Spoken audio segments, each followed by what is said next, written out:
सबू कल्पना जल्पनार अंत घटी एवं बीजेपी आज विधानसभा प्रार्थी घोषणा करी। तो इतिमध्य पदमपुर जो पूर्वतन विधायक थिले प्रदीप पुरोहित को सांसद भाव घोषणा करने पर पदमपुर विधानसभा क्षेत्र में कहाना किए विधानसभा प्रार्थी हे ताकू नहीं चर्चा होता तार मध्य अंत घटी।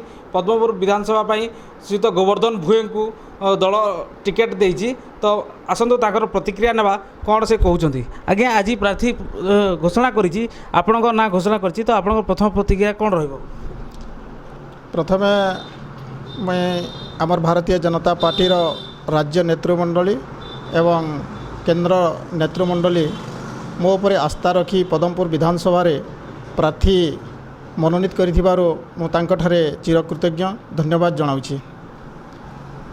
देखिए को मिले जे आपण ए अंचल विकास में आगुरी मध्य कार्य करी आछंती। तो आगामी दिन रे आपण जने प्रार्थी हेले आ विजय हला परे कोन सब काम करिवे बोली भाबुछंती?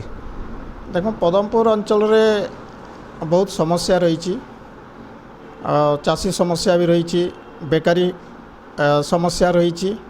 ये सब समस्यार समाधान करने मो आप्राण उद्यम करी।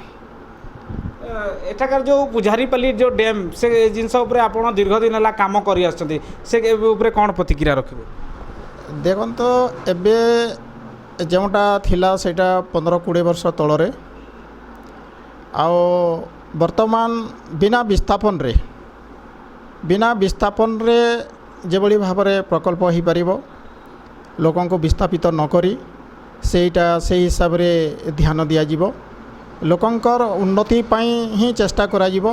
जेहेतु एबे से समस्या गुड़ाक विस्थापन समस्या बहुत जोर रे रही देखा देउछि लोक माने बहुत असुविधार सम्मुखीन होउछन्ति। सेतिपई बिना विस्थापन रे सेटा करले भल हे विस्थापन न करिकरी मु भाबुछि आ ये सब समस्यार जेंति समाधान हो पार से मु चेष्टा करी। विजय आशा केते प्रतिशत रही? निश्चित भाव में विजय आशा रही। लोक मैंने भी चिंताधारा तैयार कर सारे जे एथर परिवर्तन चाहती जे भारतीय जनता पार्टी सपक्ष जनमत रही और निश्चित भाव में विजय हेबी ये आशा मोर रही।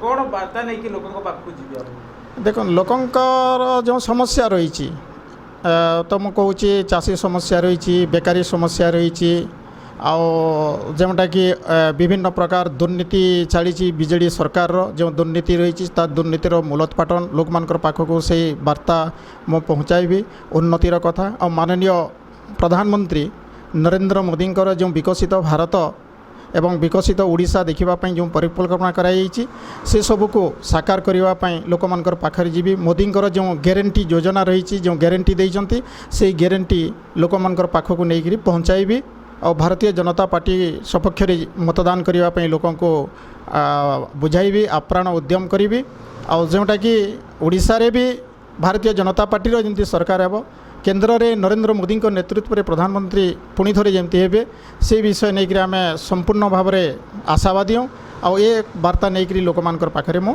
पहुँची जोटा कि डबल इंजिन सरकार भारत वर्ष एवं ओडिशा रे हो पार।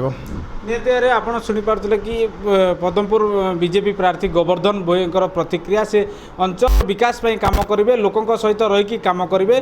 तो देखा जाऊ लोक ताकू केते समर्थन देउछथि किपरि भाव से ग्रहण कर। पद्मपुर नीलकंठ द्वीप कनक न्यूज।